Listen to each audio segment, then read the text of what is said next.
Land CMA versus a resale. I'm going to do these bullet parts. So if you've got any questions, thank you, Kara, for letting me, but let them ask the questions so that way it's going to be a conversation. We can take some notes. I'll take some notes and we can get back to you on that. Sure. So raw land is a lot different than when you're looking at raw land and you're doing your CMA. The best practice is to know your subject property. Know as much as you need to know about your subject property. It might be a little bit intimidating because there's nothing out there. So don't be afraid, just like when you're doing that presentation and you're looking for best value, all the things that are relative to resale are also as relative to land. So make sure that you know what kind of improvements your land may have. Does it already have a septic system? Does it have utilities? Does it have easements that bring in more opportunity for higher and best use? There are lots of things. So doing the discovery part before your CMA, just like any other listing you're going to have, is crucial. So land may not have improvements. It may not have anything. It just will be just a flat piece of ground that's a piece of farm, or it might be wooded. So those wooded lots are more have more attributes to it. So you have to look at your improvements, and then for what your sellers want to achieve is the highest and best price for the highest and best use, sell for the max, while your buyer wants to buy it for least. So same day trading that you go through every day. Another thing with raw land, and I use that term, especially in the localities where you're in residential or commercial, but figuratively where you try to get your comp, your comparable out there, you may not have a rural comp for miles away. So you still need to look at your zoning. Those are the things that are going to be more favorable to how you develop a comparable for that piece of ground.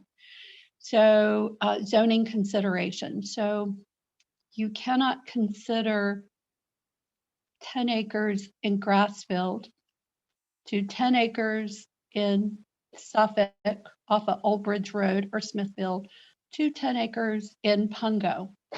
Still the same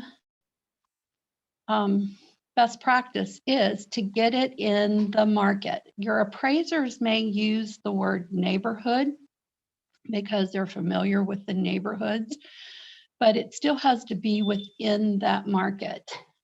So if you're in area 63, that's where your subject property is, do your best to find comparables in that area. You might have to use school zones like you do in residential, but key factors will be the type of zone, the type of agricultural, the type of usage that is zoned for that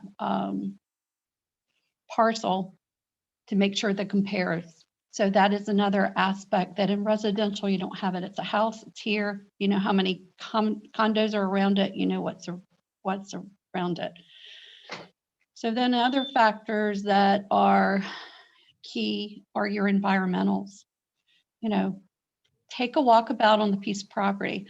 It's just like you're going to do a reasonable guesstimate on a CMA before you go do a listing presentation. You're going to do the same thing with piece of ground. Go take a walk on it. Bring your boots, bring your truck, bring a camera, bring a phone. Make sure if you're really rural that you've got internet access out there. So just, be safe, but don't be afraid to get out there with somebody and take a look-see at what it is. I like to go take a look at it, especially in our area, even in residential lots, is after a good rain. I like to really go see how much water it holds, what's surrounding it. Are the roads passable? What do they look like? So environmentals are a key factor on how you're going to pull together your CMA. So be aware of what it looks like. So And this next slide where it says other factors that are environmental, if it's wetlands, then you're going to have the Corps of Engineering. So perk test may or may not be done. How many of you, Kara, how many are familiar with land and have listed land, purchased land? Does anybody know anything? So if you want to raise your hand on what a perk test is, let me know. If you don't understand go ahead. I was going to ask if you could just run us like the quick definition of like potable So, water access, that stuff. Yeah, so perk test, a perk test is when you go in and you find out if the land actually can digest and let it feed in the disposable gray waters out of septic and sewage. So when you go do a perk test, normally during the time you start your offering, your feasibility study, due diligence, the perk test tells you if that ground can hold raw sewage and dispose of it out of the gray water from a septic system. It will indicate to you where on that land it can have a septic system. The health department has to tell you based on the perk test what type of septic system that land will hold. Most of this information comes from us after we've listed or during the feasibility study and due diligence of a buyer. So that may not be readily available on a piece of ground. Potable water is drinking water. It's where a well is. Do you have a stream? Most of us don't have it. Do you have an artesian well there? Or is there already a well sunk or driven into the ground? Potable water is drinkable water. It might have to be boiled for bacteria, but it's drinkable water. Wetlands are very important, especially like in Smithfield, Suffolk, where your land borders creeks. Your Corps of Engineer might have a protected area that during your feasibility study, that wetlands might be important because you might have 10 acres that borders creeks, but only because it's marsh or river. It just might only have 5 acres that are usable land. So not necessarily the plat is what is usable and how it may be used or what restrictions will have it. So that are some things that can really have you to think about what the pricing will be. The land is the land, and what you can and will do it is determined really by the localities, by the type of zoning that it is.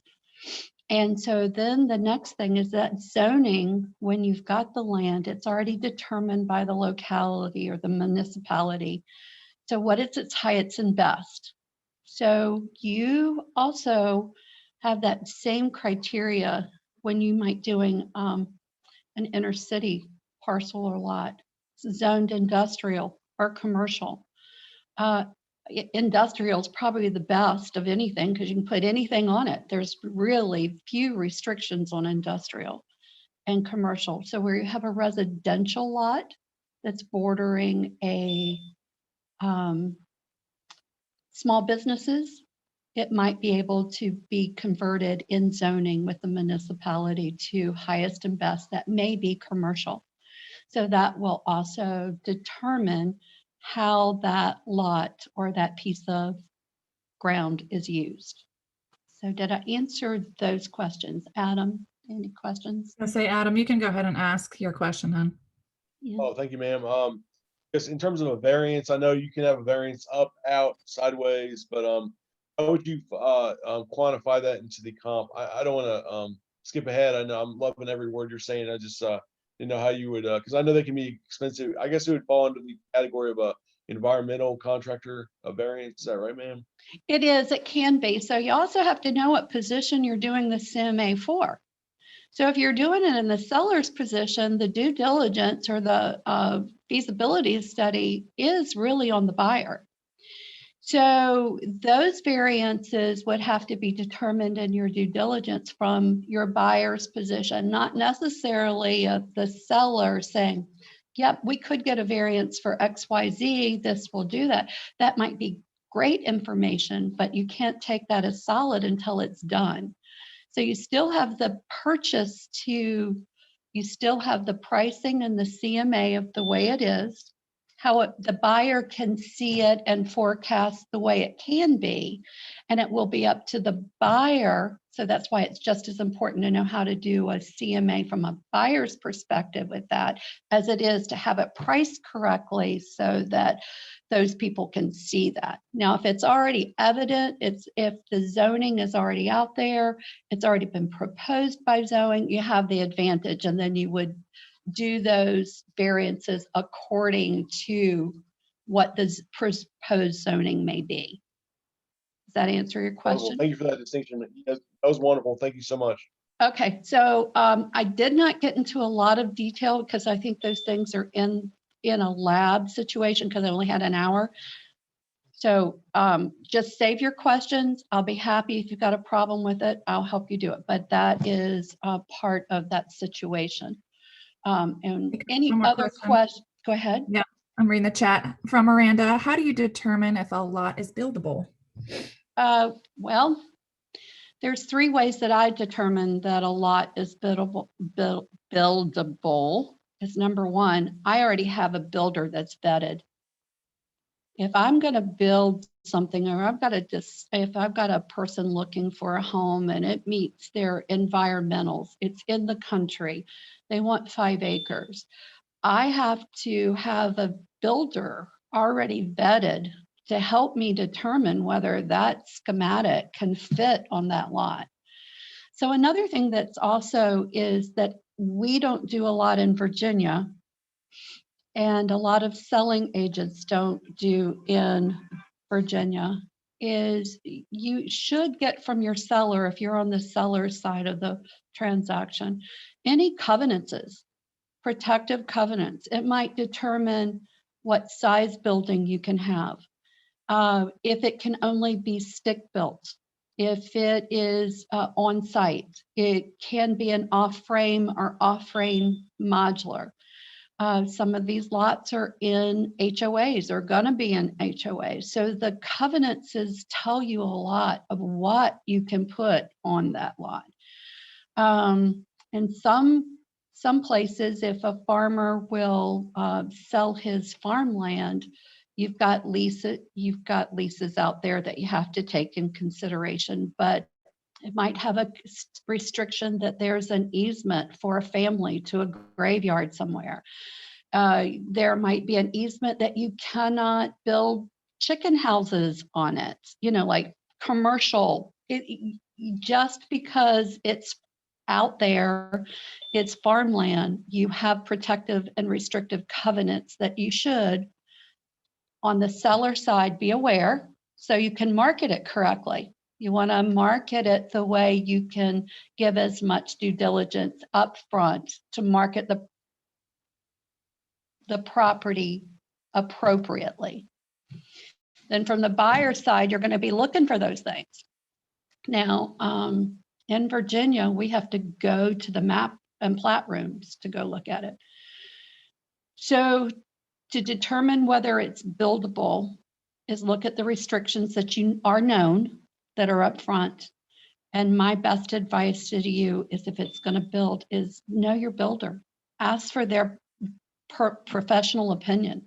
What can we get this? Can we build 1 house? Can we build 3 houses? Is it subdividable? That's going to come in your covenants and your restrictions. Did that answer your question? Okay. So again, it is very, go ahead. She said yes. Thank you. Okay, good.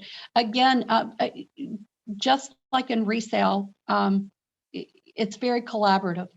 So find your power team, your power people that you know and trust. And if you're looking in that direction, just have great relationships with those people that can help you determine what can be done and then they will help you with the feasibility study.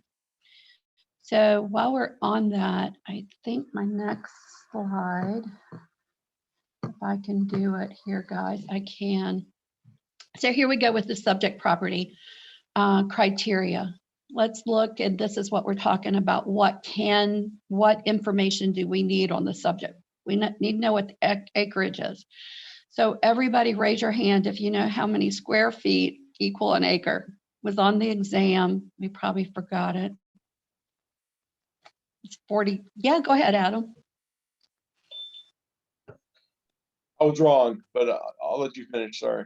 No, go ahead. Because if Said you look 40 at something. land, go ahead, guess at it. I don't know. I was thinking 27,000. I'm sorry. It's 43,560 square feet. So when you Kelly go, getting that right, and Lily and Miranda. there you go. Awesome. I love it. So I had to write it down for a lot of times because you forget. But when you start doing a search, first of all, you may or may not have a recent survey. Number two, a listing agent rarely puts the square footage of the lot. You know, when we're doing a resale, it might be there. It'll put an estimate acres, or it'll put, but again, it comes from the tax records as of what it was, or your lot or your plat. But be able to convert your acreage, because if a listing agent or a resale, somebody's primarily in resale, they may not know what 43,000 square foot look like. So just know that kind of thing so you can do that. Get a survey. If you can from the seller, get a survey so you know where your boundaries. Google Earth is great when you're looking to see what is around you. Use those tools. But the survey is the survey. In North Carolina, we are afforded to have deeds and plats and all that online, not in Virginia. You have to go and physically look for it. In North Carolina, we're required to have the deed and page book that the land is listed on. It's our responsibility in here. So we're accustomed to that kind of research prior to a listing and prior to an offering. So when you're looking that, there's a lot of places to go look for information, but get your survey. Go to Realist, get your tax records, get the history of where it is and who it is. It's not going to be any different on listing land than it will be on listing an improved property with who can sell the property. Make sure your seller has the authority with all the signatures to sell the property, people.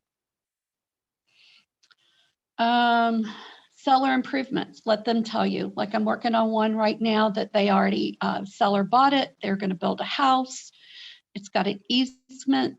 It's got a septic system already approved, and it has a shared well. Have all that information together so I know what improvements. And if it's a lot of in a neighborhood subdivision or close to it, find out from the city whether or not you have county water or city water, city sewage, those amenities that can be readily attached to that property. Those would be the types of improvements to do that. Road frontage is a big one. If you have a wooded property with road frontage, you're going to have a higher value. So check to see, and that's going to be a criteria for your comps. But road frontage is premium, so that you know what it's available. It might depend on your buyer or your seller on, but road frontage is how much road frontage is available. If there are any zonings that are going to change the frontage, the street's going to be widened. It's not going to change the frontage, but how much of the property is that easement on there? If they're shared easements, and like I said, any covenants that run with the land, and those should be filed with the deed with any piece of property, and the person that has to sell it should have any covenants that are governing the land and what the purpose of the land can be used for. Hey, Connie, we got one more question from Miranda. Is it Yes. required to have a soil test? Yes, it is. And the reason you have to have a soil test, there's two things. Well, let me retract that and say it like this. If you're going to build on it, you are going to have a soil test. Why are you going to have a soil test? The soil test is part of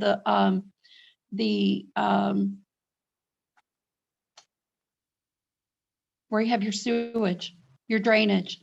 Soil test is going to tell you how it compacts, how it filters. Like it's if it's clay, if it's clay at the bottom and you've got 24 inches of topsoil, or you run it if it's sandy, a soil test is going to tell you, number one, how your sewage is going to drain should you need a septic system. So you will need that. You will also need to know pretty much what your builder, when you do your due diligence or your feasibility study, they're going to want to know what type of soil you got for compaction studies. You're going to know for your piers. Are you getting an off-frame modular where you have piers or a foundation and a footing? So the answer is yes. You will probably, as a buyer in your due diligence, will need a soil test. Okay, any other questions out there? Yes, ma'am. I have a quick question if it's okay. Yes. We found a perfect piece of land in Chesapeake for developers. And long story short, it turned out there was a ordinance about 20 years ago. Chesapeake City paid the farmer like $200,000 so they can only build a golf course. So we tried to contact the city of Chesapeake. And my question is this, I know they're just being polite by answering our questions because there's probably a formal way to go about it. Like the circuit court is an analogy, you have to do a title search, or they're just being polite by answering your questions. So how do you actually find out if we can pay off part of the ordinance, if whatever's remaining from the 1980s from the city? I mean, is there a formal way to do that, or? There is a formal way to do that. Each municipal government's going to be, so I would call zoning. I would Okay. call zoning and talk to zoning and say, I have this property. I understand there's this ordinance. I would like to present my business case for why we would like a variance off of that particular ordinance on that particular property. Oh, okay. Do your homework on it. You will probably have to submit a paperwork for the variance Oh, okay. and it's a process. Sure. So it could be a long process. So the answer to your question is yes, there is one.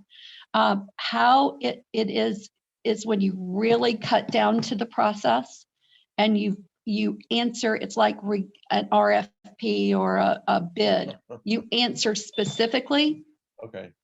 to the point and you follow the process. That way you don't deviate. If you need some help for some connections, call me. I will see if I can get you somebody so you're not calling and leaving message, because there's one central board in Chesapeake and it's not hard to do. Now, one of the things that you might want, if it's a farmer and it's got, here's another thing. Have y'all ever heard of rollback taxes? Oh, yeah. Oh, yeah. Rollback taxes are very prevalent, especially on agriculture and farmer. Rollback taxes in the new form that you fill out, the new contract that you fill out for lots and lands, make sure that you ask about rollback taxes in your due diligence. Rollback taxes are the taxes, in case you all don't know, that are offered to farmers when they are just producing crops and they get permission not to pay taxes. But once they sell that property for that commercial thing, those rollback taxes are due.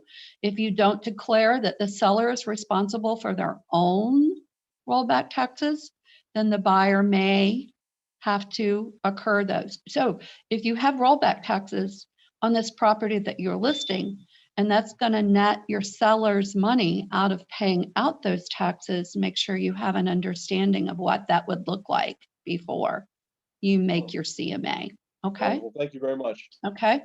Also, too, just remember in agriculture, you may have leases. So check for your leases with your property and your times for your leases. Okay. And that could be part of your CMA. of what your highest and best would be, because the income that agriculture may be for certain portions of it might be far less than the development of it. Okay. Past sales in the area. So I'm one of those that do active, pending, and sold on everything, because I want to know what the competition is. I want to know what's going under contract and what the price points might look like by the days on market. But really what you need to focus on is comparable past sales. So you really have to do some homework to find out what your past sales are. I do have relationships with several appraisers that do land.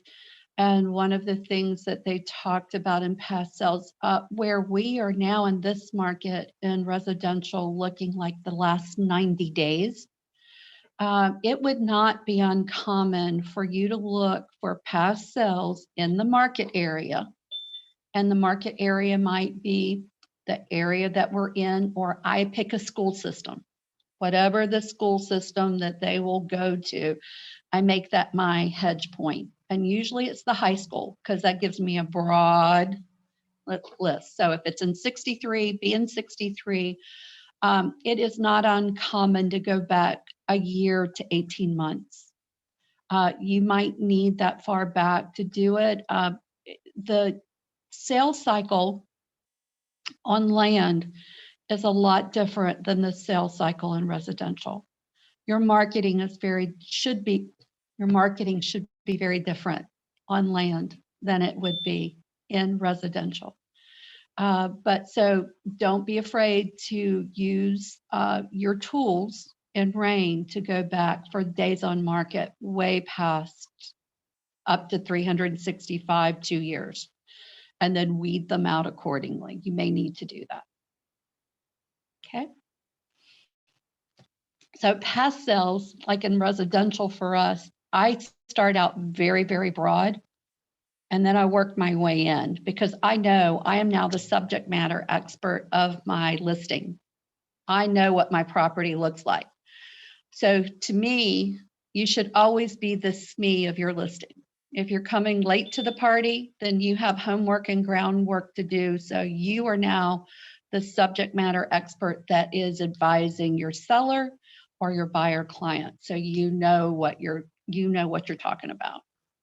So with that being said, all those pieces put together, I do it very broad, and then I reel it in, I dial it in to the properties that are most suitable for what I'm listing or what I'm purchasing.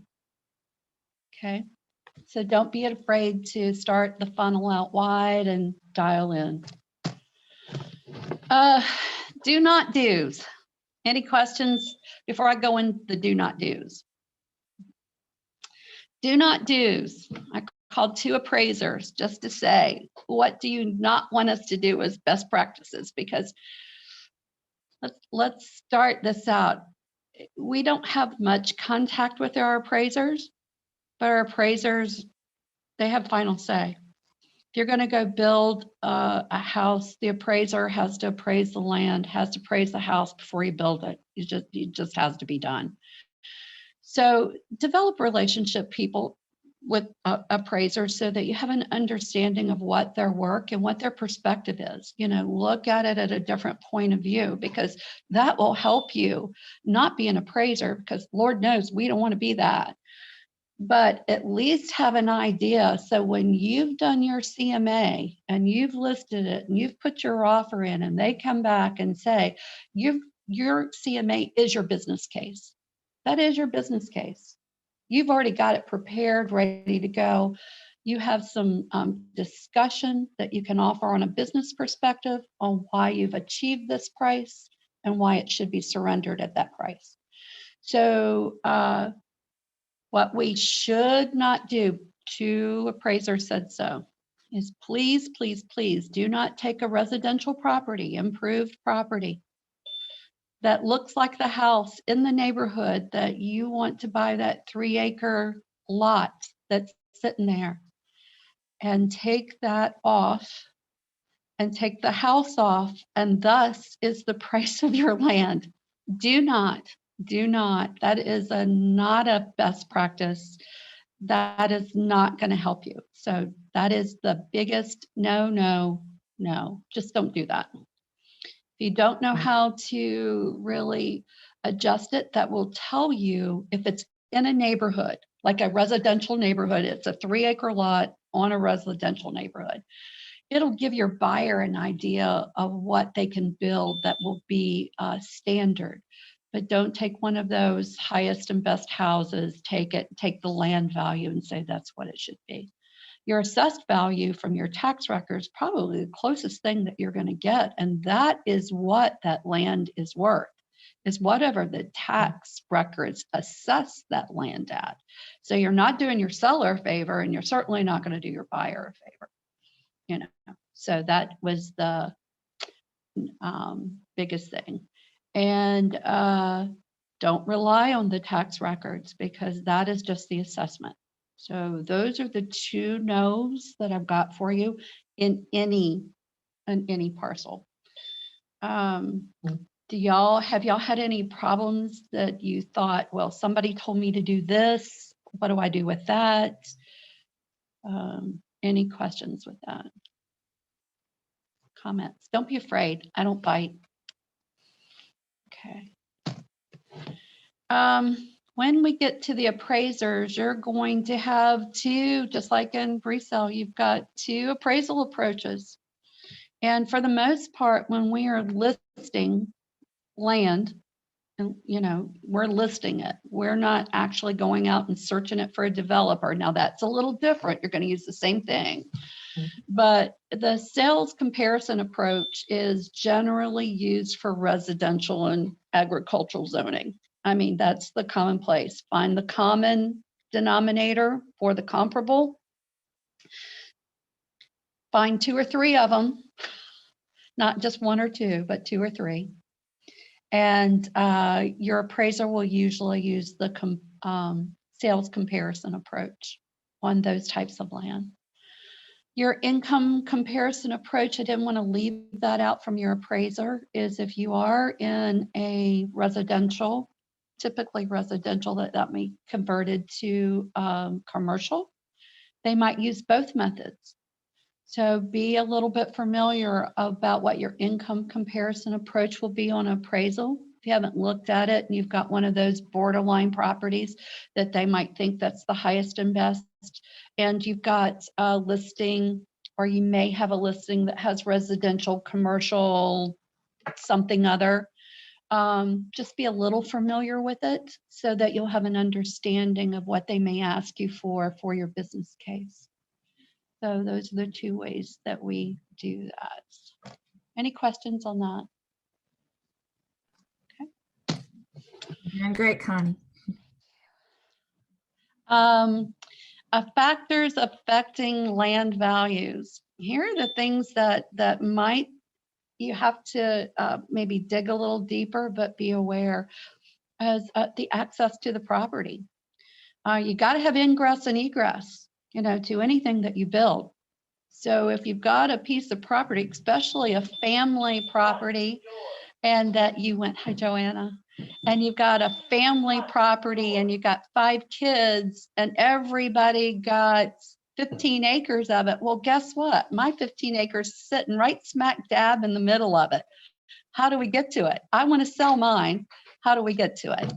So that could get some creative thinking. That you might have to establish easements. You might have to look at what is around you. If it's landlocked, so to speak. So look at the access to the property. Some property, I did sell 1 lot that was in North Carolina. The best access to the lot was the river. It was landlocked except for the river frontage. You couldn't really get to it without somebody else's property was from the river. So that was a challenge for us to list that property. The uniqueness of the property, not so much here. There's not a whole lot of unique properties around here. It's either flat or wooded or holds water. We're in Hampton Roads in Northeast North Carolina. So look at the uniqueness of the property. That could be an advantage to help increase the property, but it also might make it more difficult to market the property. So there's a particular property, if y'all know, y'all listen to me, I'm in Great Bridge again. If you know over in Deep Creek area where Culpeper Landing is, on the backside of all that industry and all that backside, there is about 1,000 acres back there that borders the Dismal Swamp. That property owner literally has a metal bridge that crosses the intercoastal waterway that they pull with the tractor, drop it on the other side of the road close to 7-Eleven Road, let the hunters go in on a tractor, and they pull the drawbridge up.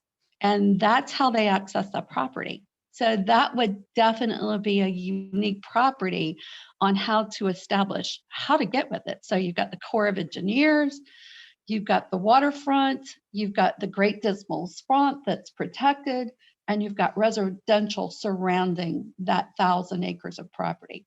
That would be a unique problem to have. So check and see the uniqueness.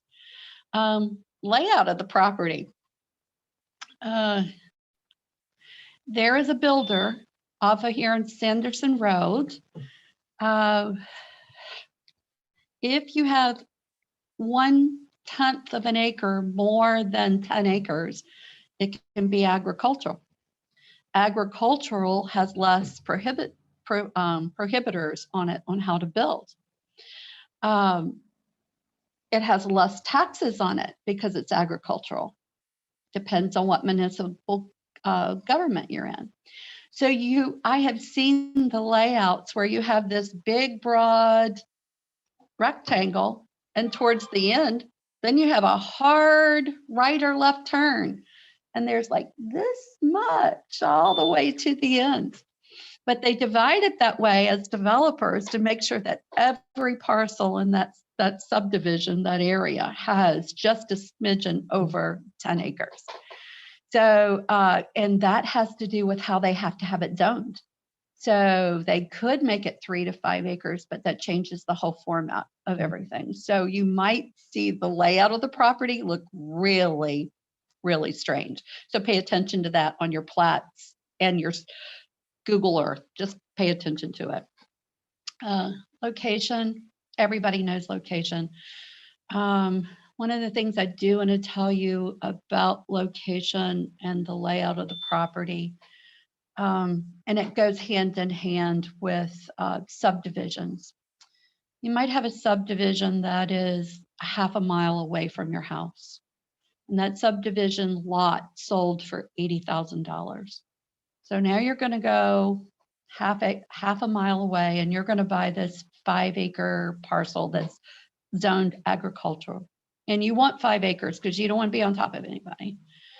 So you're thinking, wow, the seller might have it listed for $300,000 or better. Just because it's $80,000 in a developed neighborhood, an improved neighborhood per acre, don't make the mistake of thinking that your price should be the same. Don't let your seller have that. Usually, if you have 5 acres, your price per acre is that, but as you get more acreage, your price gets less. It's just the opposite. So try to put that in perspective when you're looking at your CMA. How much of this, I've got a good comp that has 3 to 5 acres at $18,000 an acre. But 2 miles down the road where it's desolate, I've got 20 acres, but it might have sold for $6,000 an acre. So don't always assume because it's in the same area, in the same region.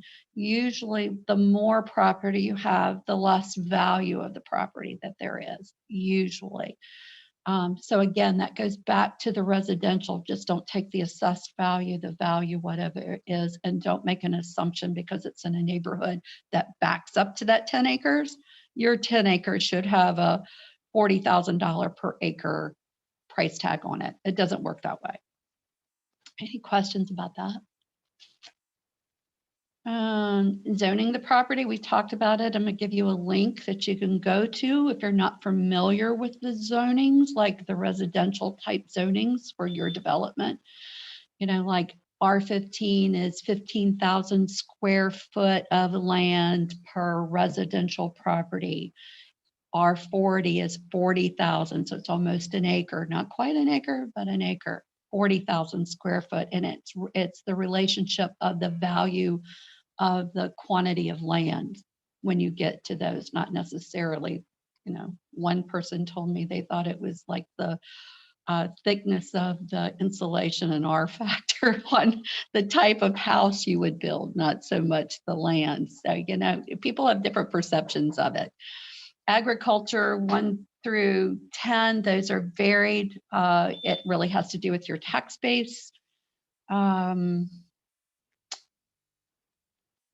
And just so I've got a link where you can go check the zoning of your property, what it actually, the definition of that is, okay? And then again, the availability of utilities. You know, if you've got utilities where you're gonna have to put in city water or sewage, find out how much that's gonna cost you. You know, this is mostly on the feasibility study on the buyer side. So you're also going to have to do that homework to make sure that you're pricing that in. And that, okay. Let me talk to you before, let me go back when I'm not going to be able to go back. Can I ask a question real quick? Yes, please. So, let's say you're doing a comparable and the land that's in, I guess, proximity to your land already has been improved. I know you said we can't really include that improvement, but would we base it on what the land was prior to being improved? No, what you can do with that is if you go to the city or the municipal government that runs it and ask what it would be as improved, if you get a permit for that improvement, then you've actually started the process, because then you know as a seller's perspective of it. So just because it hasn't been done doesn't mean the seller cannot do it. So am I on the right direction? It's hard for me to not see your face. But if the property next to you is improved and you're using it, you can use that to say, okay, right next door is this is my property address. I would like to know if I can go ahead and put a septic, go ahead and have the permits for a septic. I want to go ahead and have the permits for the well. You can do that as the seller's perspective. But if you don't do it, just go to the city and say, is there any public utilities that are going to become available? Will this lot be able to attach to it? If not, then what are my options? It's either or. It's either or. Some with those easements where they've gone internally, like this one particular property that I've been working with, it has its own septic system. It's already got a permit for it, so it's an improvement, but it's already allocated to use a shared well. It doesn't have to have its own independent. So it is improved. Now we will do our due diligence, number one, to make sure the well is good, make sure this with all the trees and everything there that we've got the right septic system to put in there. But that is, from my perspective on my CMA, considered an improved property. Did that answer your question? Yes, thank you. No, you're very welcome. So also let's talk about with land. I lost my train of thought. Hold on. Feasibility studies. In resale and residential, guys, we have no home inspections. We have, it's just crazy these days, like inspections for nothing. It's going to take some time with land to get your due diligence, as we put it, and put it in is your inspections.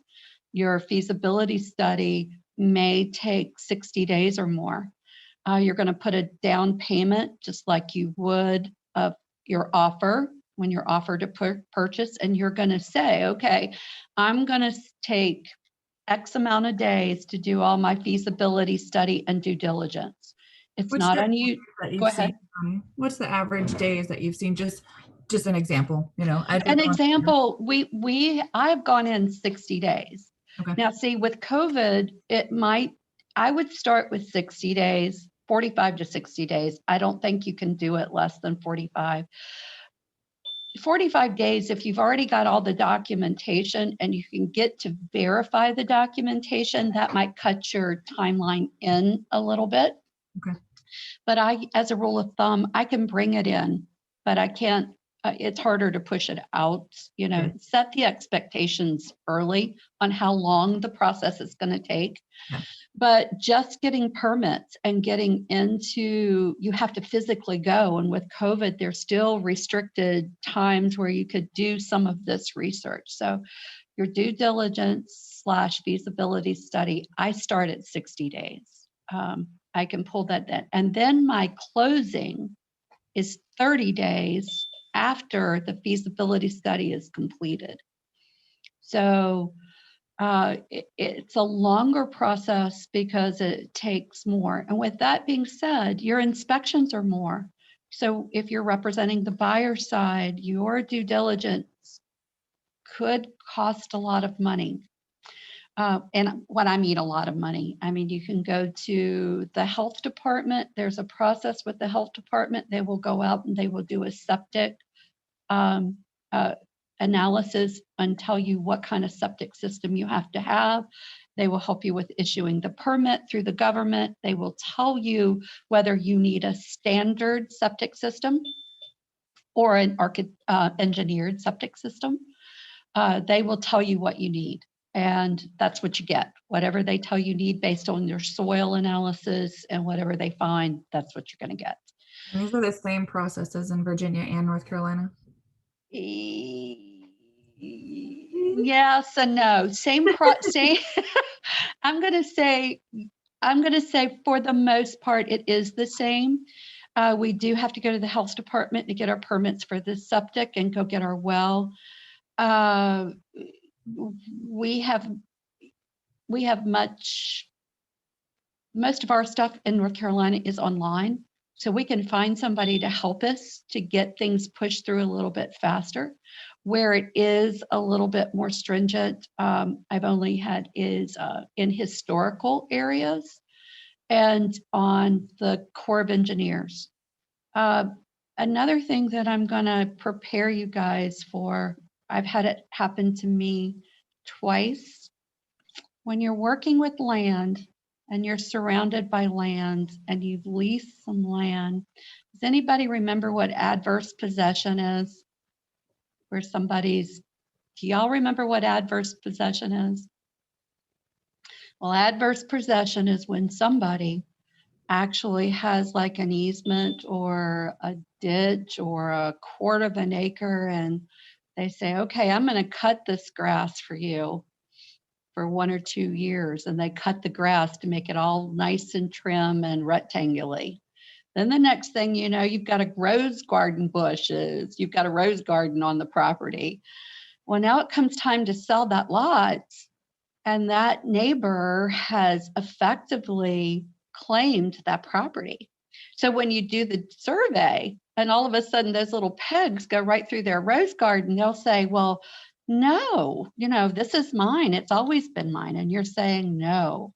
So pay attention to the surveys, pay attention to your neighbors around you, pay attention with your seller on who's been doing what, and just make sure your seller has not given them permission to take possession of that land. You will find it in North Carolina a bunch, a whole bunch.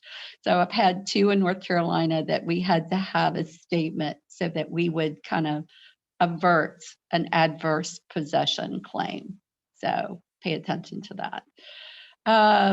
The library Muni code, if you go to that website right there and go to Virginia, and then you can pick out any locality that's in there, Chesapeake, Virginia Beach, and it will give you a list of the ordinance and the zoning codes.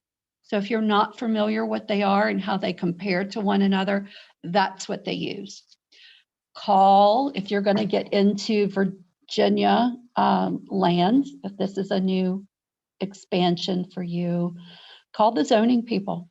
Make yourself available to them, get to know them, get to know the process. So you're part of the process, not deterring away from the process. Again, it's all about relationships and what you do. And the more you know about what they have to do, the easier it will be for you to get it done. This is a broad overview. I did want to remind you guys to, let me see if I can go one more place. There's my phone number. You can find us on Facebook. That's us. Put all your, keep that up for 1 second for me, Connie. I'm gonna put it in the chat Sure. for everybody. Yep. Please excuse me. I will say in my little experience with land, I've had a lot more land experience with North Carolina. I will say, guys, as Connie said, utilize your resources, pick up the phone, call the city, call the county, say, hey, this is who I am. This is who I'm representing. This is what we're trying to do. And they're an open book. They will help you out so much. Just even if you don't ask the right questions, picking up that phone will help you so much, no matter who you talk to, right? They'll say, oh, you're looking for somebody in this department. Give me 1 second. And they'll transfer you. You know, you learn something, especially real estate, but with land real estate, I mean, it's everyday learning. The past year for sure for me, Connie, and it's been just so enlightening and literally night and day from residential. You know, I was stuck out in somewhere in Gates County, you know, no signal, got stuck in the mud with my client. It was ridiculous, but I had my kit, you know, so and I had a blast. So just that experience alone really is just pulling me in more to the land. So don't be afraid of it, guys. Yeah. No, don't. And it's just like every partnership that you have in your broker. Everybody's here to help us be better. So if you don't know, be collaborative with people. And if you don't know, just,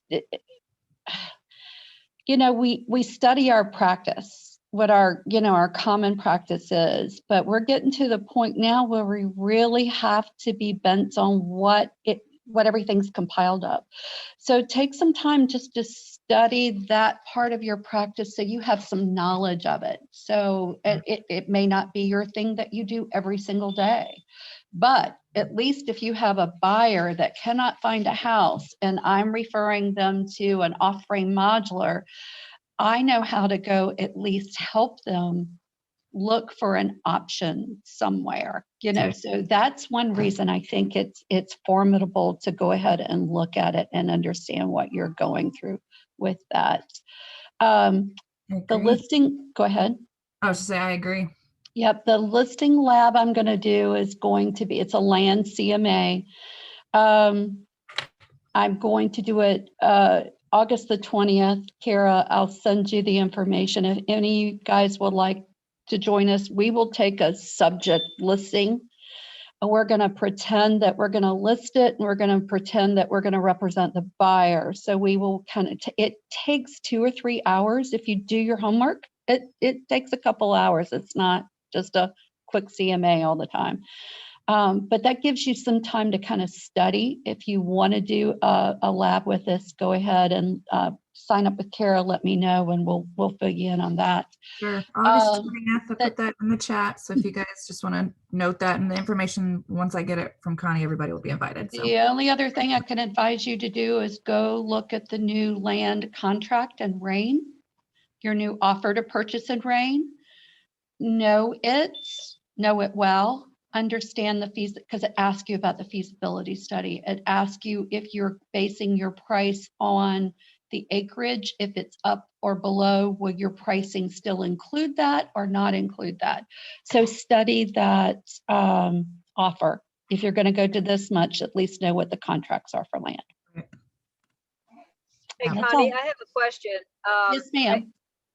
I unfortunately missed a good deal of the beginning of this, but what is your knowledge of commercial land? I know less on commercial land than I do. Commercial to me is a I know less on commercial land than I do. I know how to do a CMA. I know how to look for comps. I'm much more dependent on the developer on what I'm looking for. It's not like I go study the commercial. I'll go look for an area in commercial that is zoned, and I lean more towards industrial versus storefront because it's usually built to suit. And I don't have a developer that I work with to really understand that. Now, if I'm looking for a doggy daycare, if I'm looking for a swimming pool spa, if I'm looking for a warehouse where I could have a gym, if I'm looking at something like that, I will lean towards industrial because it's forgiving. It's somewhat Yes. forgiving, you know. It is. I steered away because it's not my niche. I know of it. I could do a practice of it, but I would get collaborative with it. Who's your go-to for commercial land, Connie? Well, it used to be,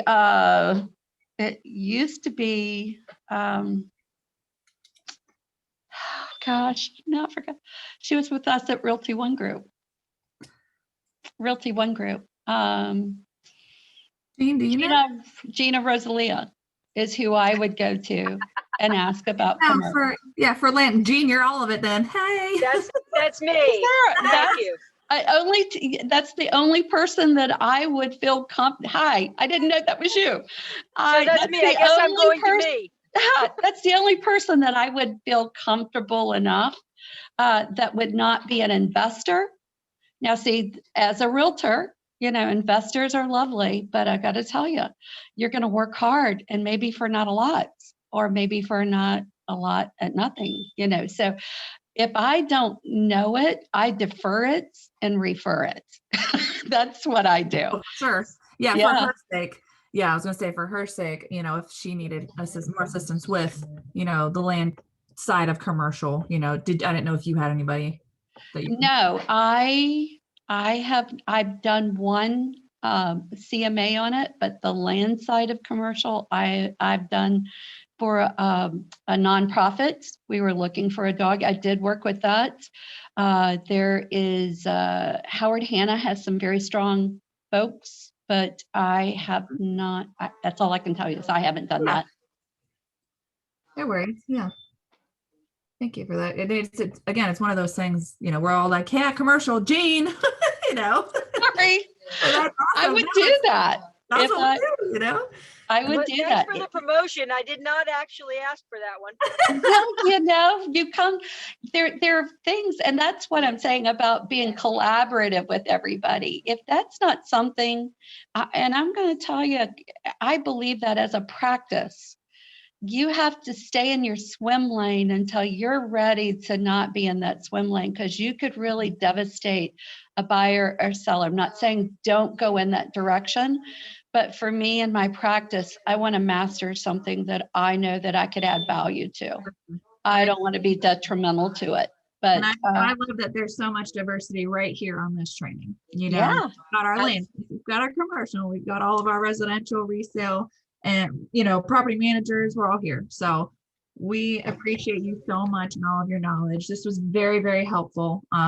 We are recording, everybody. We will have this up live for all the people that missed it. Connie, your face is going to be all over our Facebook page.